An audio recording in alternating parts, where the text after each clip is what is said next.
Hello, everyone. Welcome to Football Unplugged with me, Satvik. In today's episode, we are going to talk about one of the most used formation in the history of the sport and a formation that has somewhat died off over the last decade or so.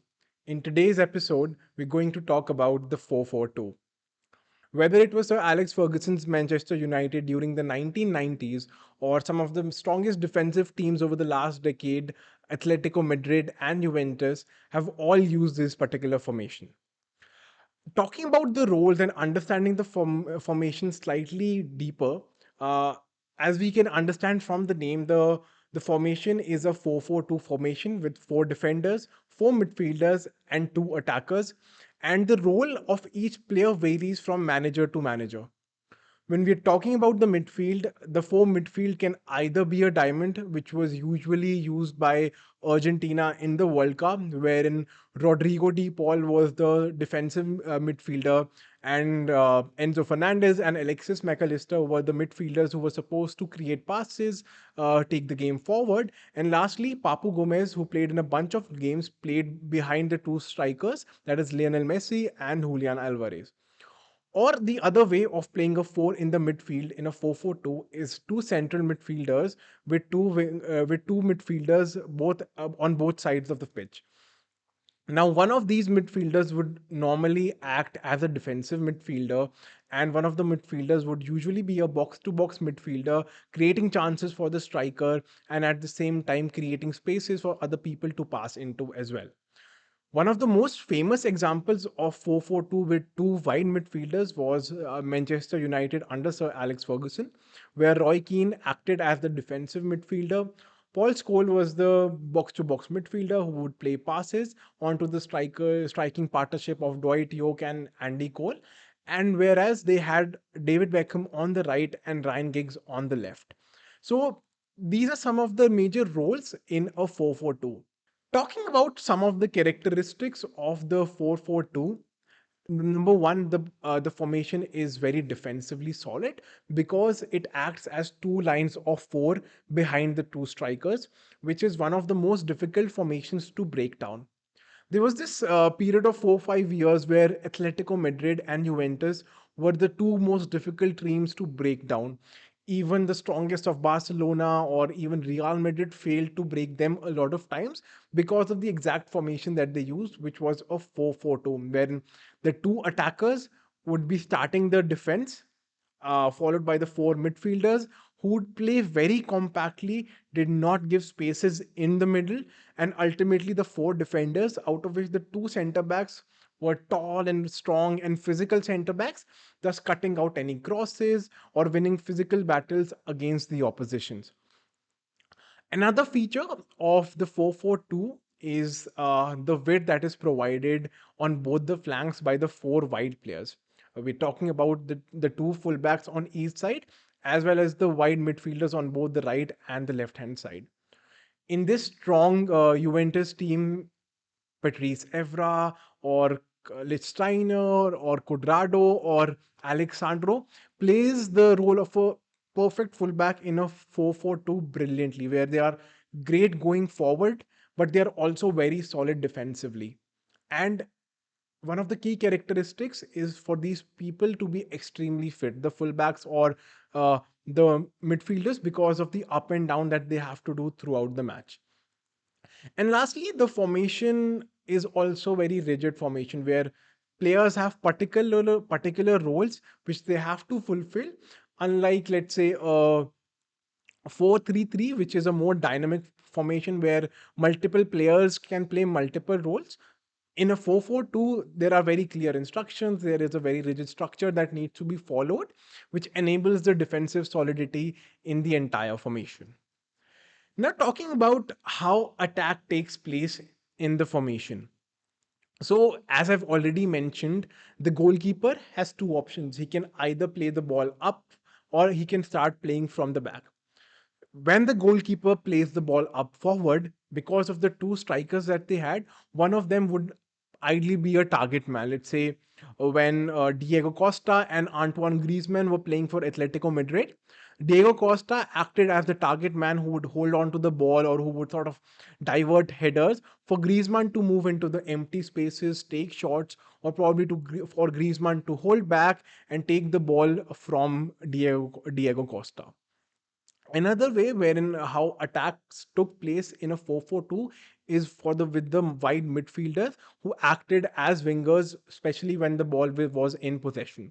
So where the center forwards, the two attackers would probably drop off, the two wingers would take the position higher and attack the ball from the wings. And a lot of times when the wingers would attack, the center forward, one of the forwards would probably drop in and also give another option to the goalkeeper to play the ball at the center of the midfield. Hence, it is very important, and one of the key components of the 4-4-2 is for the goalkeeper to be a very good ball playing goalkeeper. On the contrary, while starting the play from the back, let's say the team that is playing 4-4-2 is being faced by an opposition that plays a 4-3-3. So though they are the two center backs are going to be, let's say, attacked by the center forward and the two wingers. So anytime the goalkeeper would have an option to play the ball long to any of the fullbacks.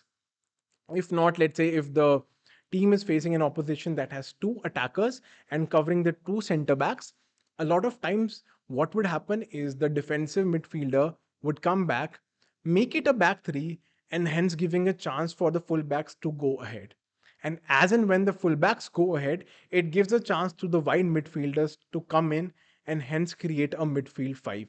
So the center forward, one of the center forwards can come back, the second striker can come back, the two midfielders can come together and hence creating five in the midfield. So building from the back or playing a long ball, the 4-4-2 gives a lot of flexibility to a team while starting an attack. And moving upfield, moving to the opposition half or moving to the attacking half, the 4-4-2 provides multiple options to attack. Let's say the fullback is also ahead and the ball is with a winger. It gives a chance for the man in the ball to create a 2v1. They have the fullback wide, they have the winger wide, and an option to play to the midfielder as well. And in a case, the fullbacks in an overlapping run, there will always be two center forwards or two attackers in the middle, wanting to head the ball or waiting for a cutback to score. So this is one way that attack takes place in a 4-4-2. And in different times, what would usually happen is the two center forwards or the two attackers would take place on the top of the D or inside the D. The two wide midfielders would also compact and hence forcing the opposition fullbacks to come with them, leaving the space for their fullbacks to come, receive the ball from the midfielders, from the ball playing midfielders, and chip in across to the goal. Hence, the 4-4-2 offers variety of options for the team to attack, whether it is through the center, whether it is through the wing, or whether it is initially playing a long ball and waiting for the target man to flick on to the second striker. Now, moving on, we are going to talk about the defensive side of things while playing in a 4-4-2. The 4-4-2 statistically as a defensive unit covers the most area on a football field. The defensive the defensive line starts from the two attackers who act as ball pressers, who act as people who try to steal ball off the center backs or the midfielder, and post the two attackers. We have a line of four each. Now, why this formation is one of the most defensively solid formations is because of these two lines of four, wherein we have the four midfielders and the four defenders. What usually happens while defending in a 4-4-2 is both these lines of four would be compact and leave no spaces for the intricate passers to find space or for attacking strikers or attacking wingers to probably find space, find intricate pass, and at the same time, the defenders being strong, being athletic, being very physical, they also take a lot of they also clear a lot of balls, heading away crosses or just clearing a lot of balls, putting in a lot of blocks. And hence the 4-4-2 acts as a very solid defensive base while defending, and is one of the most difficult formations to break down. Now we are going to talk about some of the advantages and some of the disadvantages that the formation 4-4-2 has. Particularly starting from the advantages, one of the biggest advantages of the formation is defensive stability, right?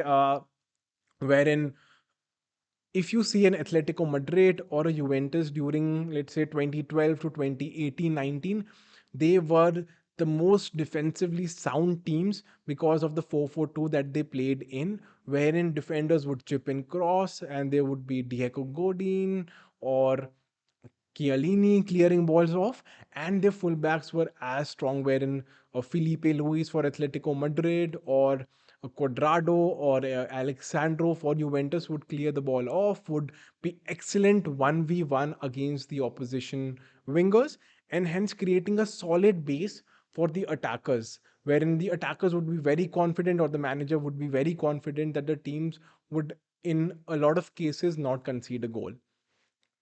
Another advantage of the formation is counter attacks, especially when you have two strikers up front. While counter attacking, even if a defender clears the ball, they have a chance to start the break even from a clip on from one of the target men, or probably one of the, if a ball is being thwarted upfield by a defender and the second striker is extremely fast, thus ensuring a quick counter attack for the offensive team. Another advantage of the particular formation is the width that the formation provides. Because we have four players providing width, that is the two fullbacks and the two midfielders, the two wide midfielders, a lot of times one team, the defending team, is pulled towards one side, leaving the space for a long ball on the other end, which leaves the opposition fullback one on one with one of the excellent dribblers or one of the excellent midfielders who can take them one on one. Hence, these are some of the advantages of the 4-4-2. Talking about the disadvantages, one of the major disadvantages with a 4-4-2 is the center of the pitch is usually blank, wherein a lot of the times the opposition would play with a 4-3-3, and the two midfielders in a 4-4-2 that play at the center of the pitch usually get isolated, and hence leaves a chance for the creative players to play the balls in between and create goal scoring opportunities for the attacker. Another problem with the or another disadvantage, let's say, with the 4-4-2 is its ability to also concede counter-attacking football. It is an advantage to go ahead in a counter-attacking football as well, but it is also one of the disadvantages of the formation. Again, because of the lack of people in the midfield and giving opportunities to players in a 4-3-3 to pass between themselves, create spaces, it gives the opposition a chance to start counter attacking very quickly, where even if one midfielder in the center is away or is out of position, it gives the opposition a chance to start a counter attack and catch the team off guard. Now, one of the other disadvantages of a 4-4-2 is rigidity, right? A lot of times, players would be very rigid in their position and there will be lack of flexibility. Wherein, let's say, a 4-3-3 is a very fluid formation or a very dynamic formation, wherein different people can take up different roles. In a 4-4-2, people have very defined roles, hence ensuring defensive stability, but it also acts as rigidness, and which sometimes gets too defensive. And a lot of times you would have seen with these teams, let's say an Atletico Madrid or a Juventus that I mentioned, they would not score a lot of goals because of, let's say, lack of chances for the attackers, or lack of dynamism in the team, or lack of too many attacking minded players in the team. So this is another disadvantage that the 4-4-2 has. So this was it. This was us discussing about the 4-4-2, how the 4-4-2 was one of the most prominent formations that was used in football, to then it becoming a formation that is not as openly used or as frequently used by managers these days. I would love to hear your feedback on the video. I would love to take your suggestions on what are the other formations or what are the other videos I can do. I would love to hear from you guys, and I would love to hear your feedback about the video, about what I could improve, and about how you're liking the channel all over. Thank you.